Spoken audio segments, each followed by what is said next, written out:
Menurut Bapak Proklamator kita, Muhammad Hatta, yang sekaligus menjadi Bapak Koperasi, koperasi adalah suatu jenis badan usaha bersama yang menggunakan asas kekeluargaan dan gotong royong.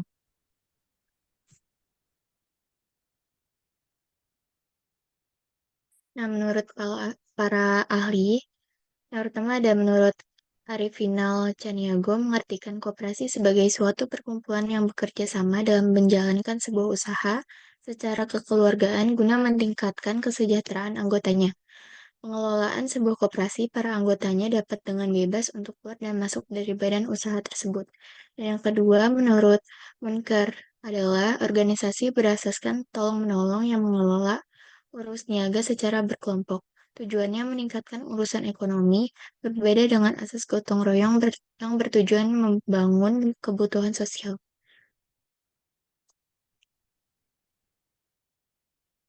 Yang selanjutnya ada pengertian intensitas.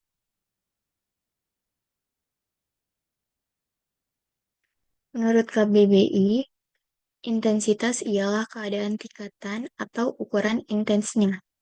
Menurut para ahli, yang pertama, menurut Chaplin, dilansir dari bukunya Kamus Lengkap Psikologi tahun 2006, menjelaskan tiga arti dari intensitas, yaitu satu sifat kuantitatif dari suatu penginderaan yang berhubungan dengan intensitas perangsangannya, kekuatan sebuah tingkah laku, atau sebuah pengalaman kekuatan yang mendukung suatu pendapat atau suatu sikap. Yang kedua, menurut Kartono dan Gelo, intensitas merupakan besar atau kekuatan suatu tingkah laku, jumlah energi fisik yang digunakan untuk merangsang salah satu indera, ukuran fisik dari energi atau data indera. Dan yang ketiga, menurut Wulandari, intensitas mengacu pada penggunaan waktu untuk melakukan aktivitas tertentu atau durasi dengan jumlah ulangan tertentu dan dalam jangka waktu tertentu atau frekuensi.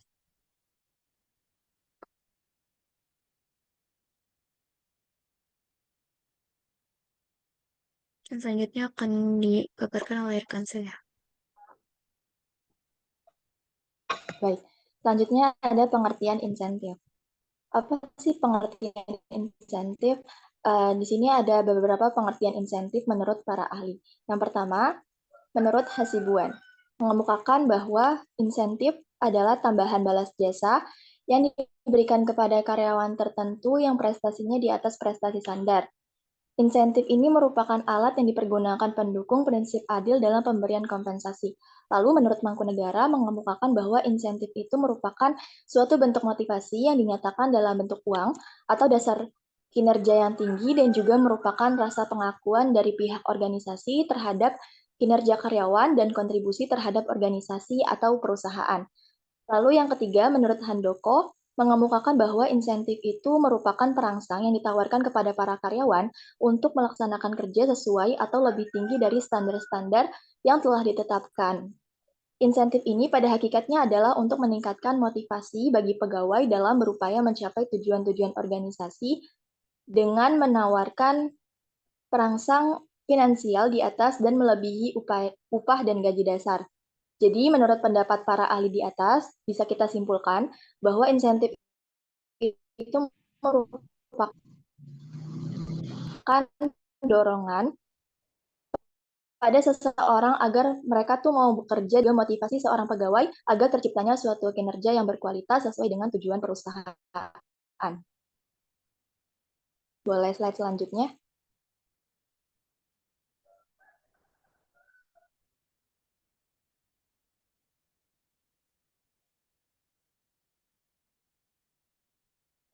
Baik, di sini ada pengertian partisipasi.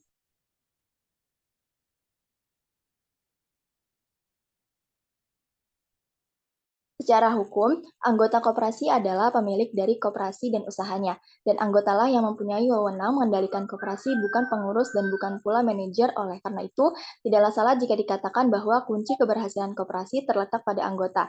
Dalam Undang-Undang Nomor 25 Tahun 1992 Pasal 17 Ayat 1 dinyatakan bahwa anggota Koperasi Indonesia merupakan pemilik sekaligus sebagai pengguna jasa.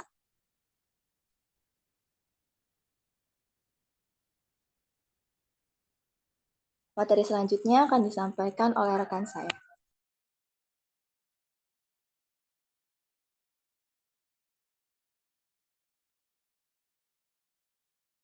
Oke, selanjutnya ada dimensi-dimensi partisipasi.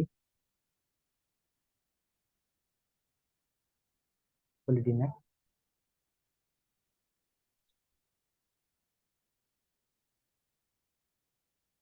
Yang pertama, dimensi partisipasi dipandang dari sifat. Dimensi partisipasi dipandang dari sifatnya. Partisipasi dipandang dari sifatnya dapat berupa partisipasi yang dipaksa atau force dan berbasis sukarela atau voluntary. Jika tidak dipaksakan oleh situasi dan kondisi, partisipasi yang dipaksakan atau force tidak sesuai dengan prinsip kooperasi keanggotaan terbuka dan sukarela serta manajemen yang demokratis. Partisipasi yang sesuai pada koperasi adalah partisipasi yang bersifat sukarela. Sifat sukarelawan ini menuntut menuntut kemampuan manajemen koperasi dalam merangsang aktivitas partisipasi partisipasi anggota tanpa rangsangan partisipasi yang efektif. Partisipasi dalam koperasi tidak akan berjalan.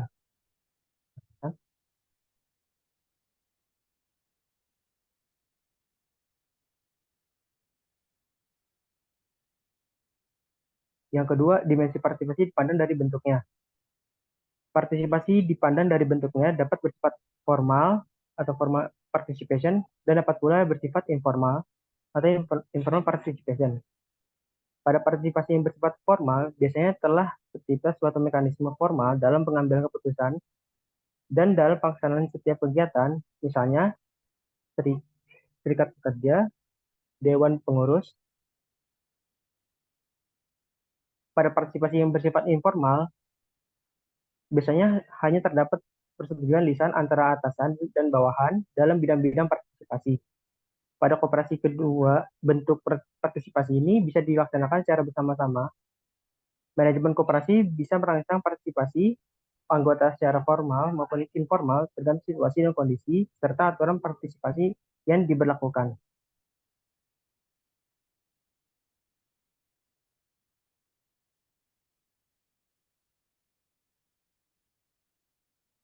Yang ketiga, dimensi partisipasi dipandang dari pelaksanaannya. Partisipasi dipandang dari pelaksanaannya dapat dilaksanakan secara langsung maupun tidak langsung. Partisipasi secara langsung dapat dilakukan dengan memanfaatkan fasilitas koperasi, yaitu membeli atau menjual pada koperasi, memberikan saran-saran atau informasi dalam rapat-rapat, memberikan kontribusi modal, memilih pengurus, dan lain-lain. Partisipasi tidak langsung terjadi apabila jumlah anggota terlampau banyak, anggota tersebar di wilayah kerja koperasi yang begitu luas, atau koperasi yang terintegrasi sehingga diperlukan perwakilan-perwakilan untuk menyampaikan aspirasinya. Yang keempat, partisipasi dipandang dari segi kepentingannya. Partisipasi dipandang dari segi kepentingannya dapat berupa participative contributive atau contributive participation dan partisipasi insentif atau insentif participation. Kedua jenis partisipasi ini timbul sebagai akibat peran ganda anggota sebagai pemilik dan sekaligus sebagai pelanggan. Anggota dalam kedudukannya sebagai pemilik, satu, para anggota memberikan kontribusi terhadap pembentukan dan pertumbuhan perusahaan koperasi dalam bentuk kontribusi keuangan atau penyerahan simpanan pokok, simpanan wajib, simpanan sukarela, atau dana pribadi yang diinvestasikan pada koperasi. Dan yang kedua, mengambil bagian dalam penetapan tujuan, pembuatan keputusan, dan proses pengawasan terhadap jalannya perusahaan koperasi. Anggota dalam kedudukannya sebagai pelanggan atau pemakai, para anggota memanfaatkan berbagai potensi pelayanan yang disediakan oleh perusahaan koperasi dalam menunjang kepentingannya. Partisipasi macam ini disebut partisipasi intensif.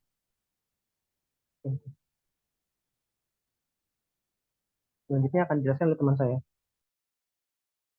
Baik, yang selanjutnya adalah rangsangan partisipasi. Menurut Hanel, insentif dan kontribusi anggota perseorangan terhadap koperasinya dapat dijelaskan sebagai berikut. Yang pertama, peningkatan pelayanan efisien melalui penyediaan barang dan jasa oleh perusahaan koperasi akan menjadi perangsang penting bagi anggota untuk turut memberikan kontribusinya bagi pembentukan dan pertumbuhan koperasi.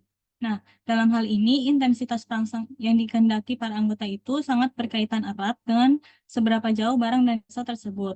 Yang pertama, memenuhi kebutuhan yang secara subjektif dirasakan oleh masing-masing anggota koperasi sehingga dapat meningkatkan kepentingan rumah tangga, usaha tani, atau unit usahanya. Yang kedua, sama sekali tidak tersedia di pasar atau tidak disediakan oleh lembaga-lembaga pemerintah. Yang ketiga, disediakan dengan harga dan atau kondisi yang lebih menguntungkan dibandingkan dengan barang atau jasa yang ditawarkan di pasar atau badan-badan pemerintah. Selanjutnya, kontribusi para anggota dalam pembentukan dan pertumbuhan perusahaan koperasi dalam bentuk sarana keuangan akan dinilai oleh mereka atas dasar biaya oportunitas atau opportunity cost yang mungkin akan mahal bagi para anggota yang miskin, terutama yang menyangkut sarana keuangan. Yang ketiga, si anggota dalam pengambilan keputusan seperti dalam penetapan tujuan dan pengawasan tata kehidupan ini ditinjau dari sudut pandang anggotanya. Dapat merupakan suatu perangsang. Selanjutnya akan dijelaskan oleh rekan saya.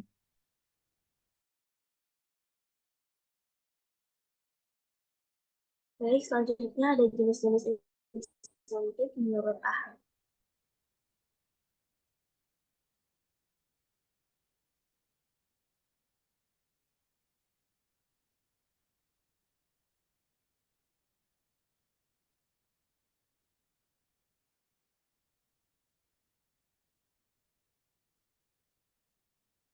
Menurut Sarwoto, secara garis besar jenis insentif dapat digolongkan menjadi dua.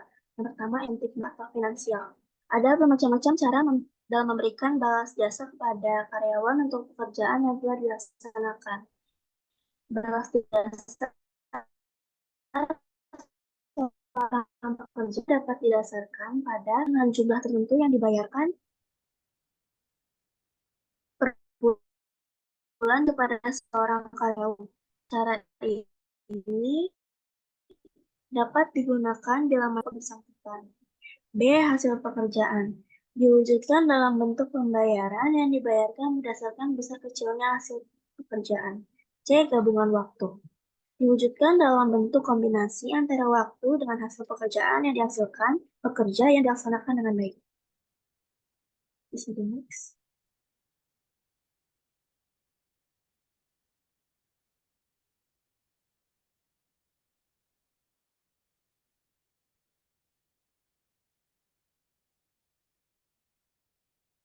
Insentif material dapat diberikan dalam bentuk A. Uang. Insentif material yang berbentuk uang dapat diberikan dalam berbagai macam, antara lain yang pertama bonus. Bayar sebagai balas jasa atas hasil pekerjaan yang telah dilaksanakan. B. Diberikan secara selektif dan khusus kepada pekerja yang berhak menerimanya. C. Diberikan sekali terima tanpa suatu ikatan di masa yang akan datang. Yang kedua yaitu komisi. A. Merupakan jenis bonus yang dibayarkan kepada pihak yang menghasilkan pekerjaan yang baik. B. Lazimnya dibayarkan sebagai bagian daripada penjualan dan diterima kepada pekerja bagian penjualan. Yang ketiga yaitu profit sharing. Dalam hal pembayaran dapat diikuti macam-macam pola, tetapi biasanya mencakup pembayaran berupa sebagian dari laba bersih yang disetorkan ke dalam sebuah dana dan kemudian dimasukkan ke dalam daftar pendapatan setiap karyawan. Yang keempat, kompensasi tangguhkan. Ada dua macam program balas jasa mencakup pembayaran di kemudian hari, yaitu pensiun dan pembayaran kontraktual. Pensiun mempunyai insentif karena memenuhi salah satu kebutuhan pokok manusia, yaitu menyediakan jaminan sosial ekonomi setelah berhenti bekerja. Pembayaran kontraktual adalah pelaksanaan perjanjian antara perusahaan dan karyawan di mana karyawan telah selesai masa kerja akan dibayarkan sejumlah uang tertentu selama periode waktu yang telah ditentukan. Sejenis.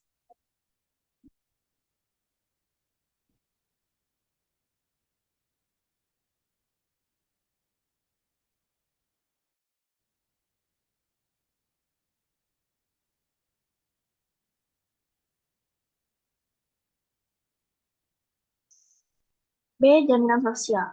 Insentif material yang diberikan dalam bentuk jaminan sosial yang lazimnya diberikan secara kolektif, tidak ada unsur kompetitif atau persaingan, setiap karyawan dapat memperolehnya sama rata dan otomatis. Untuk jaminan sosial ada beberapa macam, antara lain yang pertama pemberian rumah dinas, kedua pengobatan secara cuma-cuma, tiga berlangganan surat kabar atau majalah secara gratis, keempat cuti sakit dan melahirkan dengan tetap mendapatkan pembayaran gaji, kelima memberikan tugas belajar atau pendidikan dan pelatihan, yang keenam pemberian piagam pembayaran, yang ketujuh kemungkinan untuk membayar secara angsuran oleh karyawan atas pembelian barang-barang dari koperasi perusahaan. Yang kedua, insentif non-material atau non-finansial. Insentif non-material dapat diberikan dalam berbagai macam bentuk, antara lain yang pertama pembelian gelar atau titel secara resmi, yang kedua pemberian balas jasa, yang ketiga pemberian piagam penghargaan, yang keempat pemberian promosi, yang kelima pemberian hak untuk menggunakan sesuatu atribut dan fasilitas perusahaan, yang keenam memberikan pujian atau ucapan terima kasih secara formal maupun informal.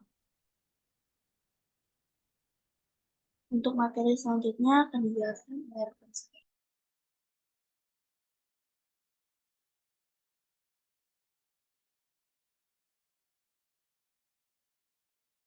Nah, selanjutnya ada Undang-Undang Insentif Koperasi.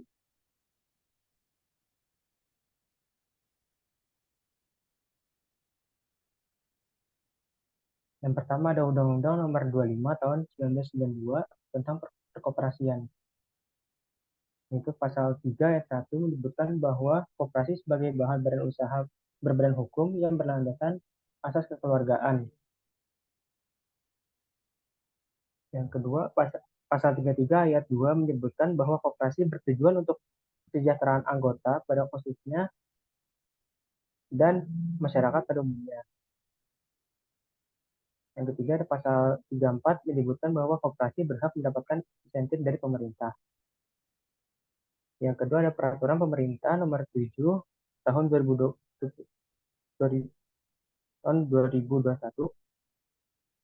tentang penyelenggaraan koperasian.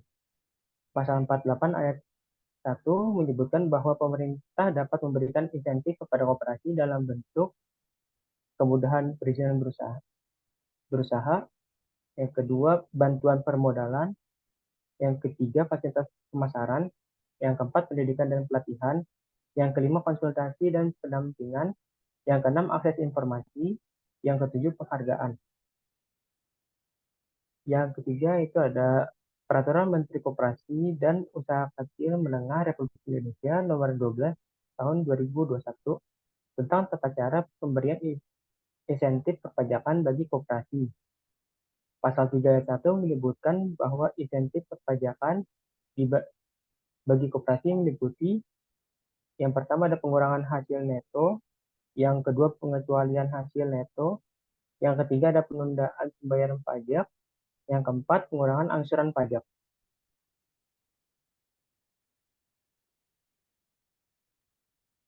Selanjutnya akan dijelaskan sama saya. Baik, yang selanjutnya adalah cara meningkatkan partisipasi. Untuk meningkatkan rasa-rasa melalui peningkatan manfaat keanggotaan, pasti perlu adanya manajemen koperasi. Nah, peningkatan manfaat keanggotaan secara operasional dilakukan dengan berbagai macam cara, tergantung dari situasi kondisi serta kemampuan koperasinya. Beberapa kegiatan yang dapat dilakukan yang pertama adalah menyediakan barang-barang atau jasa yang dibutuhkan oleh anggota yang aktif lebih baik dari para pesaingnya di pasar. Yang kedua, anggotanya. Contohnya itu menetapkan harga jual yang relatif lebih murah daripada harga umum. Selanjutnya, harga beli yang relatif lebih tinggi dari harga umum. Pemberian bunga kredit yang lebih rendah dari harga umum. Pemberian bunga tabungan minimal sama dengan tingkat bunga umum disertai pelayanan yang jauh lebih baik. Pemberian diskon atau potongan harga untuk para anggota.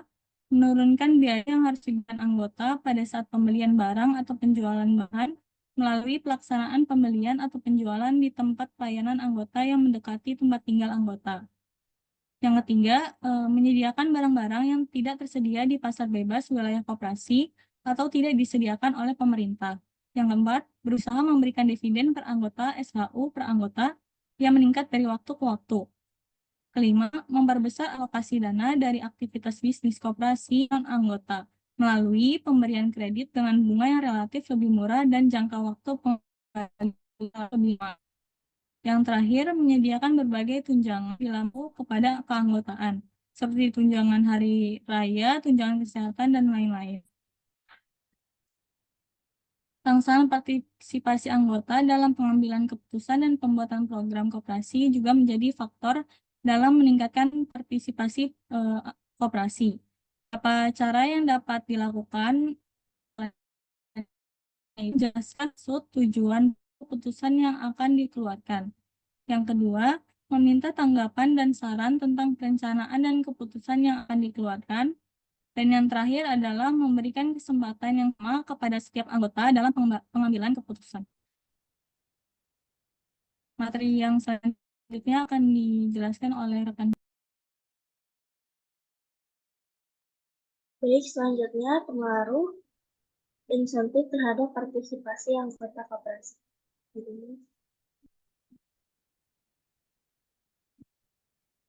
Yang pertama, meningkatkan motivasi kerja. Pengaruh insentif pada kinerja karyawan sangat signifikan. Ketika karyawan memiliki motivasi lebih dan memiliki semangat kerja yang lebih tinggi, maka ia akan melakukan pekerjaan yang terbaik untuk perusahaan. Selain itu, karyawan juga akan merasa lebih senang ketika memiliki semangat dan motivasi dalam bekerja. Yang kedua, karyawan akan lebih giat dan disiplin. Insentif dari perusahaan juga bisa mendorong karyawan untuk lebih giat dan disiplin dalam menjalankan pekerjaannya. Dengan cara ini, produktivitas karyawan meningkat dengan sumber daya manusia yang lebih bersaing. Dengan insentif ini juga bisa muncul rasa balas jasa, bahkan bisa mendorong mereka melakukan sesuatu di luar tugasnya dengan senang hati. Yang ketiga, karyawan semakin menghormati pimpinan. Insentif yang diterima pekerja juga bisa mendorong rasa hormat mereka kepada pimpinan. Pasalnya, pimpinan dianggap menghargai kinerja bawahannya, yang akhirnya menunjukkan rasa hormat.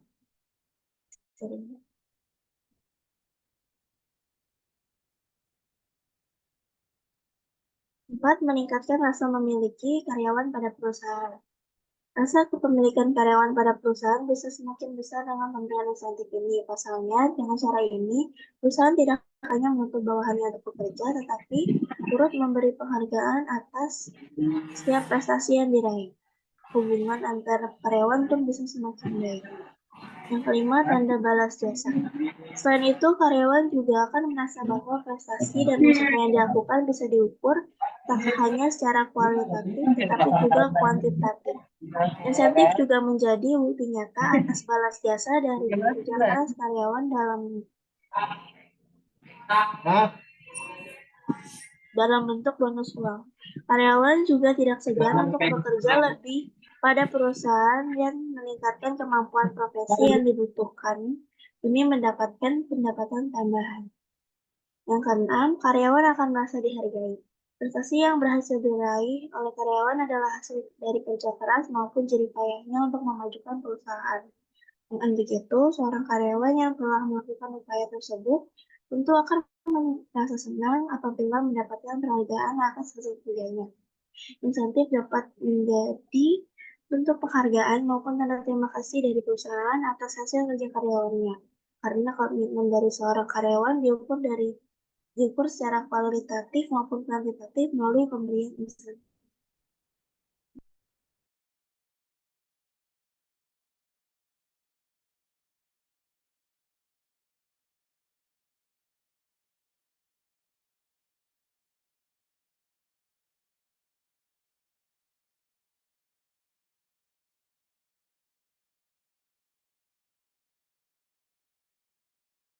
Konsepnya adalah studi.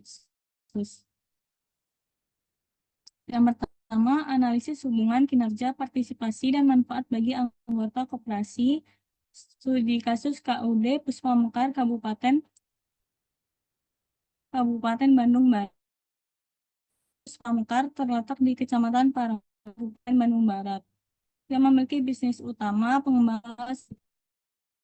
Pamekar ini pernah mengalami bangkrutan pada tahun 2006. Untuk mengatasi hal tersebut, pada pertengahan tahun 2006, KUD Puspamekar ini berasosiasi dengan Koperasi Peternak Sapi Bandung Utara (KPU). Yang menjadi penyebab kebangkrutan adalah adanya pengumpul susu yang mengambil manfaat ekonomi diterima anggota, kinerja yang belum baik, adanya kecurangan yang dilakukan oleh anggota, munculnya banyak pesaing, dan rendahnya anggota. Pembentukan asosiasi KPSU dan KUD Puspamekar menyebabkan beberapa perubahan dalam pengelolaan manajemen Puspamekar. Manfaat dan pelayanan tentunya harus terus meningkat dan sesuai dengan kebutuhan harapan para anggotanya. Peningkatan manfaat yang diterima anggota berpengaruh pada tingkat partisipasi semua anggota. Partisipasi anggota KUD dapat meningkatkan dan mendukung swadaya KUD agar mampu mandiri sehingga meningkatkan manfaat yang akan diterima oleh kinerja koperasi akan meningkat seiring dan meningkatnya partisipasi anggota terhadap seluruh kegiatan baik dari segi bisnis maupun peningkatan kinerja koperasi juga pastinya manfaat sosial serta ekonomi anggota koperasi.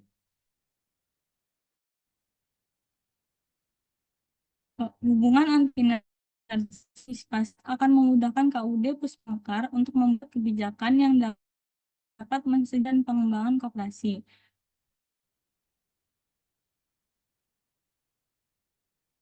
Nah, permasalahannya itu bagaimanakah kinerja KUD Puspamekar dan tingkat partisipasi anggota dalam mewujudkan kesejahteraan para anggota baik secara ekonomi maupun sosial. Partisipasi mempengaruhi kinerja koperasi, oleh karena itu KUD Puspamekar harus meningkatkan partisipasi anggota dengan meningkatkan rangsangan sensitif kepada anggota melalui peningkatan keanggotaan. Partisipasi anggota akan tumbuh jika dalam diri setiap anggota terdapat rasa memiliki terhadap koperasinya. Hal ini sesuai dengan pernyataan bahwa partisipasi anggota sangat berpengaruh dan menentukan terhadap keberhasilan koperasi. Karena partisipasi anggota merupakan unsur utama dan penting mencapai keberhasilan koperasi. Merasakan manfaat dari koperasi. Hal yang bisa dilakukan oleh koperasi untuk meningkatkan partisipasi anggota, diantaranya yaitu menyediakan barang atau jasa yang dibutuhkan relatif lebih baik daripada yang pasar, pemberian diskon atau potongan harga kepada anggota, persyaratan tertentu yang tidak tersedia di pasar bebas, menyediakan tunjangan bagi anggota seperti tunjangan kesehatan dan tunjangan hari raya. Studi kasus yang kedua adalah pengaruh pemberian insentif finansial dan non-finansial terhadap peningkatan kinerja karyawan pada Koperasi Karya Tani Kabupaten Malang.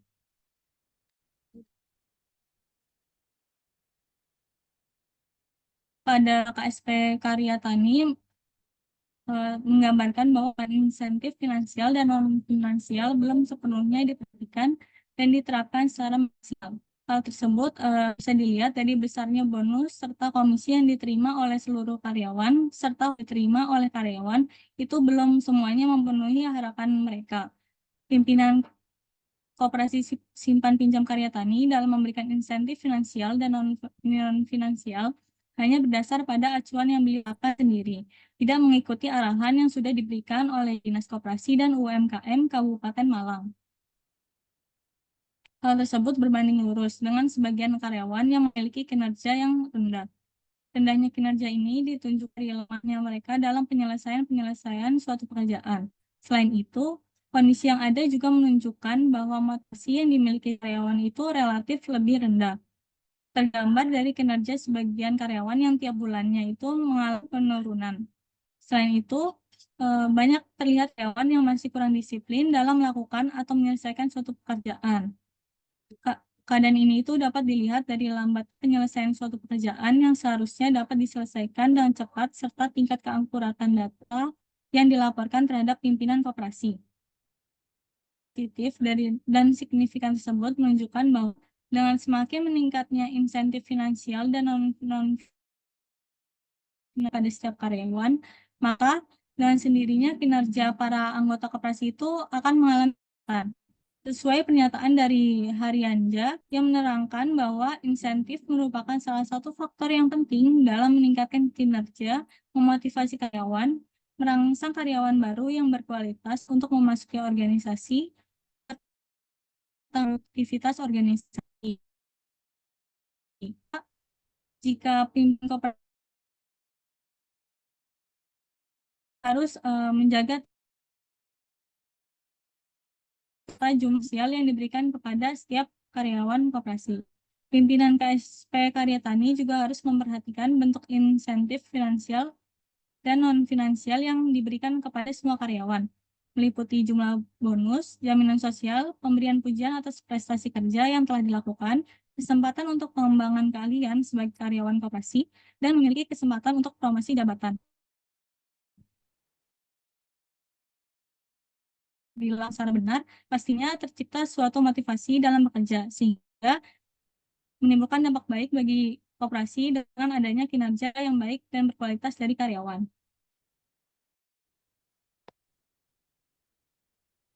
Studi kasus selanjutnya akan dijelaskan oleh rekan saya. Baik, studi kasus yang ketiga, pengaruh insentif dan motivasi terhadap kinerja karyawan, studi pada KSP atau Koperasi Simpan Pinjam Bangun Mandiri di Jalan SM Raja nomor 235 Simpang Medan.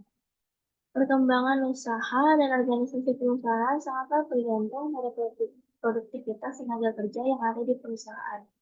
Banyak faktor yang mempengaruhi kinerja karyawan, beberapa di antaranya adalah insentif dan motivasi. Insentif dan motivasi sangat penting dalam meningkatkan kinerja karyawan dikarenakan dapat merangsang seseorang dalam melakukan pekerjaan agar mencapai hasil kinerja yang maksimal. Penelitian ini bertujuan untuk mengetahui dan menganalisis pengaruh insentif terhadap kinerja karyawan, pengaruh motivasi terhadap kinerja karyawan, dan pengaruh insentif dan motivasi terhadap kinerja karyawan pada KSP atau Koperasi Simpan Pinjam Bangun Mandiri. Insentif dan motivasi berpengaruh positif dan signifikan terhadap kinerja karyawan. Serius.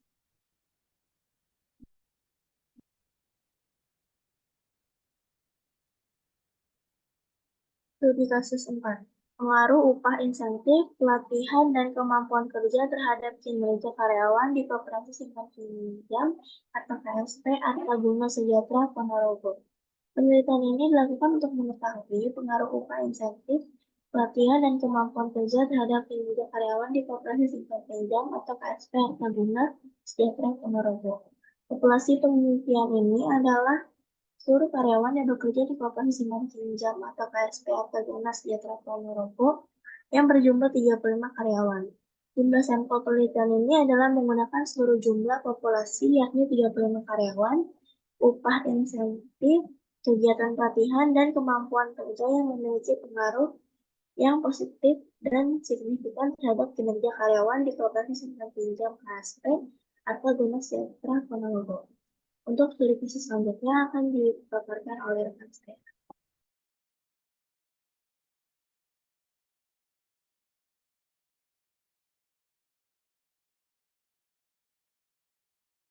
Oke, untuk studi kasus 5 ada analisis motivasi pimpinan dalam meningkatkan kinerja karyawan pada Koperasi Bina Bersama Banjarmasin. Koperasi Bina Bersama Banjarmasin adalah suatu wadah aktivitas keuangan atau tempat beraktivitas para karyawannya, yang bertujuan guna dapat memberikan pelayanan kepada pelanggan yang juga merupakan anggota koperasi itu sendiri dan calon anggota demi dapat memenuhi kebutuhan jasa keuangan atau permodalan bagi usaha anggota guna menciptakan kesempatan berusaha, memperluas lapangan kerja, meningkatkan pendapatan dan kesejahteraan anggota melalui kegiatan simpan pinjam.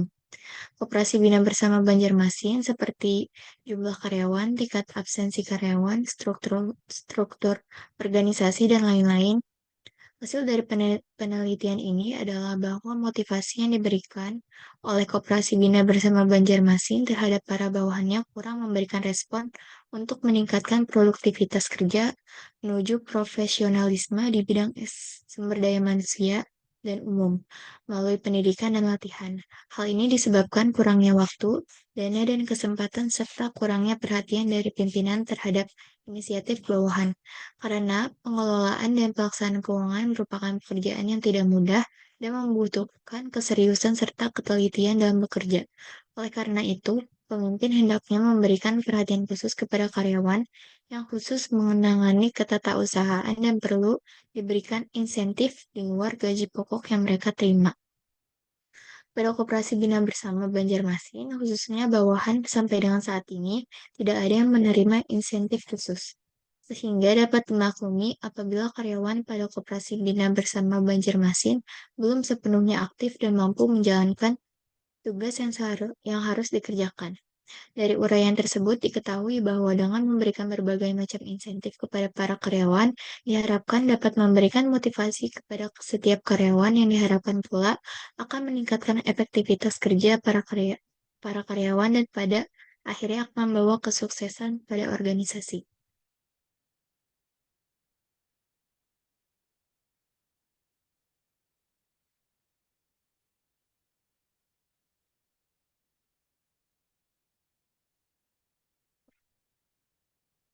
Yang selanjutnya, pengaruh pemberian insentif dan promosi jabatan terhadap kinerja karyawan pada di KS PPS BMT Asyafiyah Berkat Nasional Kota Gajah.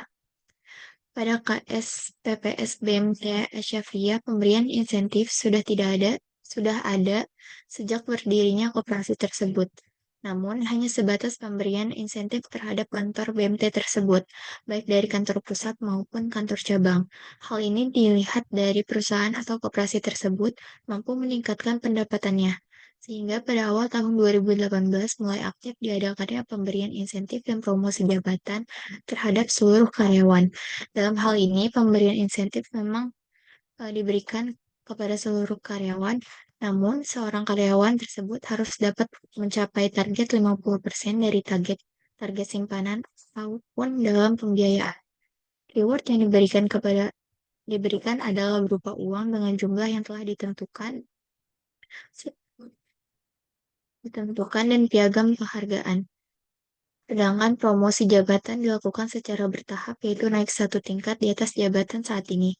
Misalnya, pada bagian marketing dipromosikan oleh perusahaan ke bagian kabak atau bagian pembukaan, namun tidak semua karyawan dapat dipromosikan.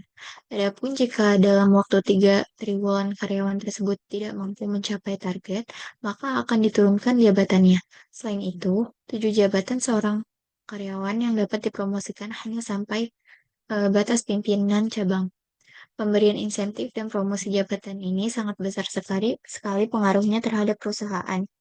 Hal ini dapat dibuktikan dengan hasil pendapatan bersih KSPPS BMT Asyafiyah pada tahun 2016, pendapatan bersih sebesar 1,4 miliar. Pada tahun 2017 pendapatan bersih mencapai 1,6 miliar. Kemudian pada akhir tahun 2018 setelah diadakannya insentif dan promosi jabatan mengalami kenaikan sebesar 2,1 miliar. Dari hasil perbandingan pendapatan yang diperoleh SPPS BMT Asyafia dari tahun 2016 sampai 2018 dapat diketahui bahwa hal tersebut tentu memberikan pengaruh yang baik terhadap produktivitas perusahaan.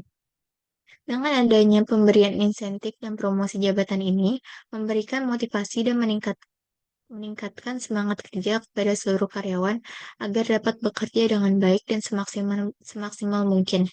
Adapun beberapa karyawan ketika mereka tidak mampu mencapai target atau kinerjanya kurang baik, maka posisi jabatannya akan diturunkan lebih rendah satu tingkat di bawahnya atau dipindahkan ke tempat kerja yang lain, misalnya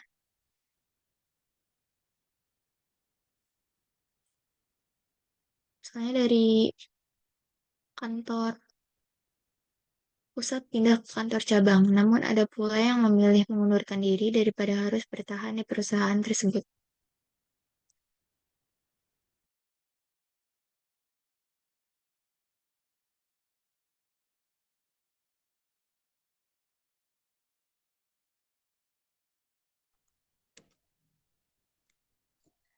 Selanjutnya, pada studi kasus yang ketujuh, yaitu pengaruh intensitas modal, insentif pajak terhadap konservatisme akuntansi pada perusahaan manufaktur sektor industri barang konsumsi yang terdaftar di Bursa Efek Indonesia tahun 2016 sampai 2020. Standar akuntansi keuangan, akuntansi konservatif, digunakan dalam proses penyusunan laporan keuangan perusahaannya. Oleh karena itu, dalam pembuatan laporan keuangan harus berdasarkan prinsip dasar laporan keuangan. Salah satunya adalah prinsip kehati-hatian yang disebut dengan konservatisme. Fenomena yang terjadi pada perusahaan sektor industri barang konsumsi di Indonesia mengindikasikan rendahnya tingkat konservatisme akuntansi yang diterapkan perusahaan dalam menyusun laporan keuangan.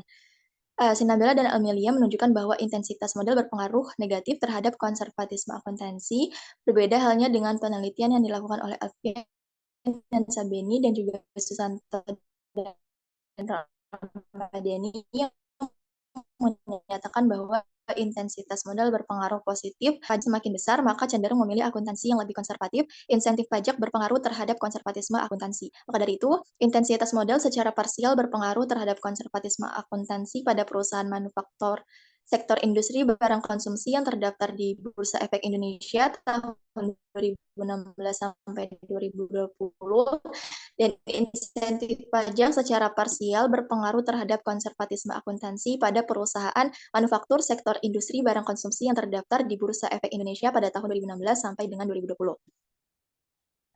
Slide selanjutnya.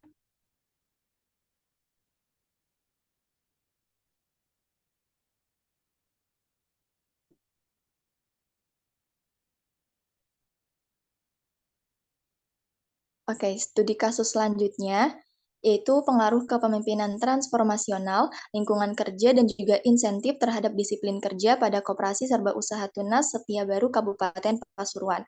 Salah satu aspek yang harus dimiliki perusahaan adalah sikap disiplin kerja. Lingkungan kerja merupakan faktor penting dalam kedisiplinan. Salah satu cara untuk meningkatkan disiplin kepada karyawan adalah dengan memberikan insentif kepada karyawan. Dengan adanya pembagian insentif akan membantu para karyawan untuk meningkatkan kedisiplinan. Koperasi Serba Usaha Tunas Setia Baru berdiri pada tahun 2010. Dari awal berdiri sampai sekarang, yang menjadikan permasalahan dalam tingkat kedisiplinan karyawan yang masih kurang diperhatikan. Kedisiplinan pada Koperasi Serba Usaha Tunas Setia Baru ini masih perlu diperbaiki dengan sistem aturan yang lebih baik lagi. Dari hasil observasi data yang diperoleh informasi bahwa kepemimpinan transformasional memiliki pengaruh yang signifikan terhadap disiplin kerja. Dengan demikian dapat dinyatakan bahwa semakin baik sebuah kepemimpinan transformasional, maka semakin tinggi informasi bahwa lingkungan kerja juga berpengaruh positif secara signifikan terhadap disiplin kerja. Dengan demikian dapat dinyatakan bahwa semakin baik sebuah lingkungan kerja, maka disiplin kerja juga kian semakin baik. Dan juga bisa dinyatakan kalau terus menjadi baik suatu insentif hingga disiplin kerja pula makin terus menjadi baik. Insentif berkontribusi positif terhadap disiplin kerja sehingga bisa dikatakan terus menjadi besar donasi insentif dapat memberikan dampak yang positif untuk disiplin kerja. Indikator yang paling membentuk dalam variabel insentif ditunjukkan dengan nilai yang terbesar, yaitu berupa penghargaan atau reward. Dengan begitu dapat disimpulkan bahwa kepemimpinan transformasional, lingkungan kerja, dan juga pemberian insentif kepada karyawan dapat meningkatkan rasa kenyamanan dan kedisiplinan pada karyawan.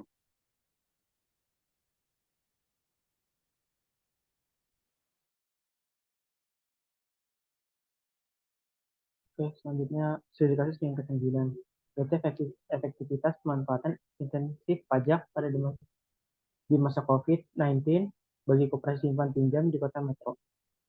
Pandemi global coronavirus atau disebut juga COVID-19 dan penyempitan kegiatan ekonomi terjadi saat ini membuat ekonomi tidak bergerak. Dengan pandangan bahwa COVID menggiring ekonomi pada resesi yang berkepanjangan dan semakin lebih parah yang akan terjadi. Dampak yang terjadi di Indonesia karena pandemi COVID-19 ini hampir di semua sektor, mulai dari ketenaga kerjaan sampai dengan kinerja industri, segala sektor di dalam negeri. Selama pemberlakuan penghindaran penyebaran COVID-19 dengan mengubah pola kerja dan budaya kerja, sebagian besar usaha di Indonesia karena menyebabkan banyak pekerjaan yang ditunda dan akan berdampak pada produktivitas kerja yang menurun.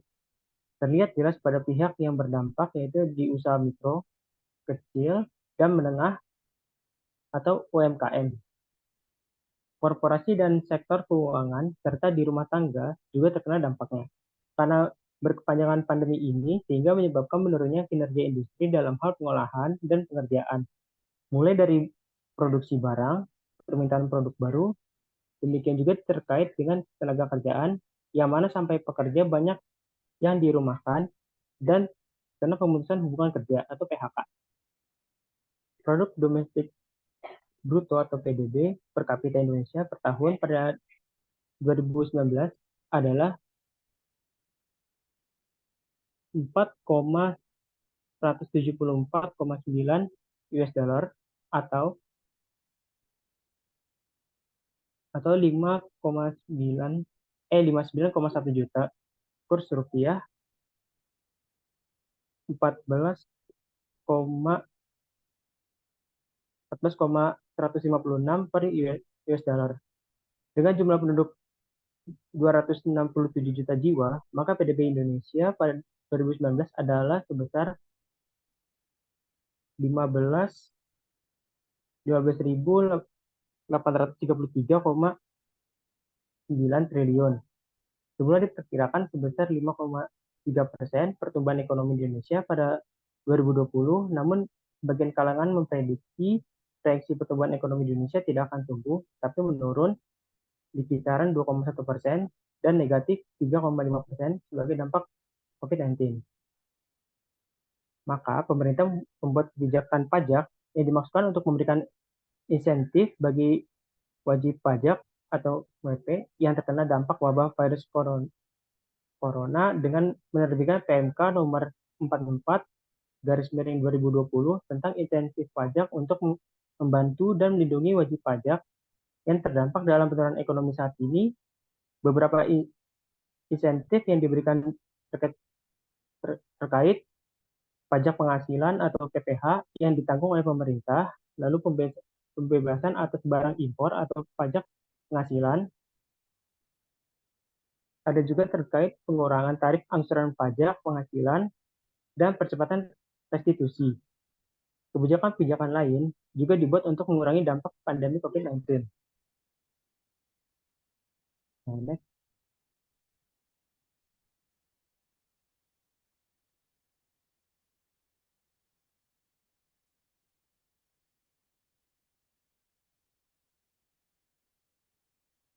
Kasus ke-10. Pengaruh kompetensi sumber daya manusia dan insentif terhadap kinerja karyawan koperasi Tari Gadung.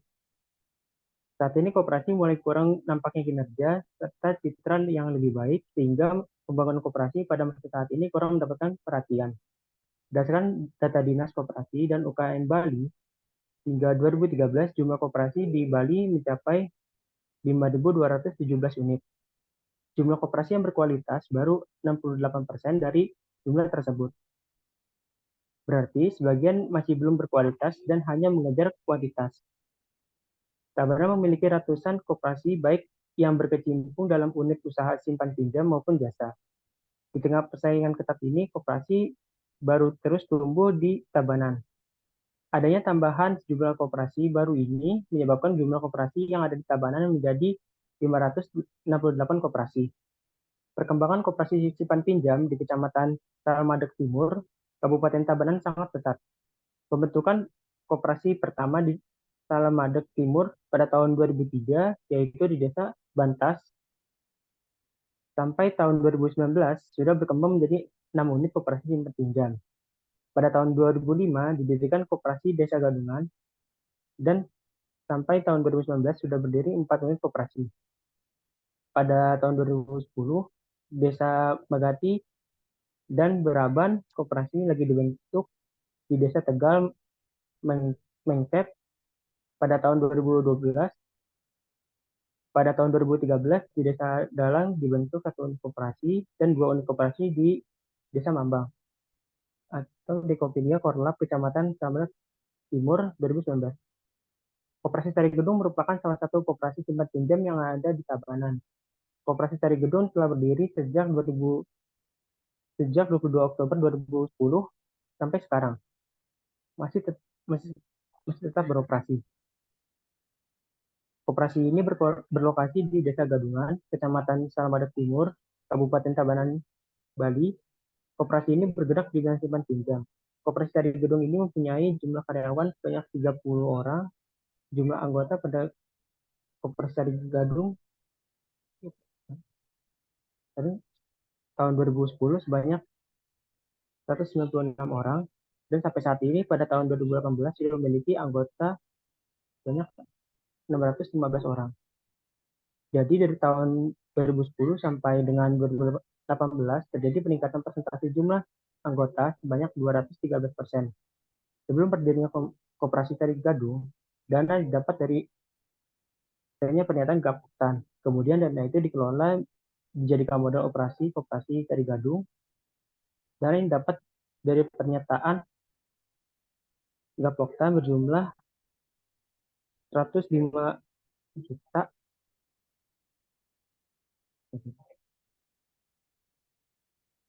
dan ditambah dari dana anggota simpanan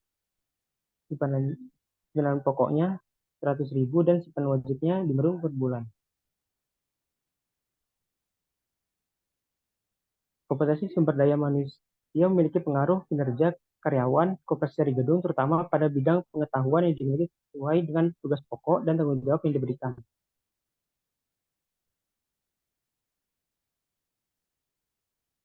Ya.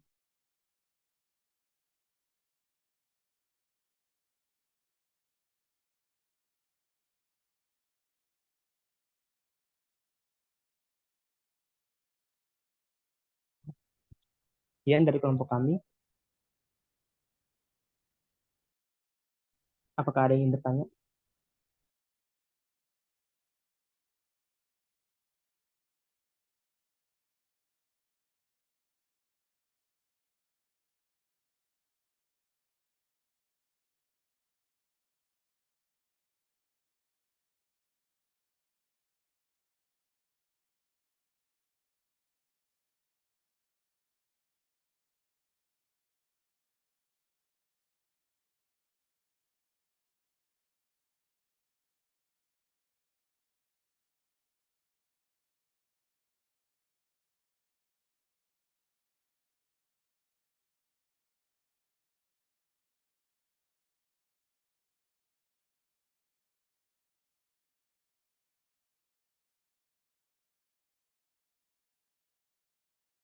Oke teman-teman, kalau nggak ada pertanyaan, udah ya.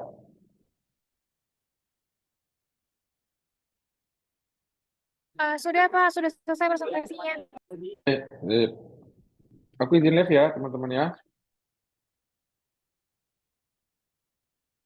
Oke, baik Pak. Terima kasih Pak. Terima kasih, Pak. Udah guys, udah selesai. Yang diambil yang ngajar Zoom doang ya. Yang lain enggak. Oke.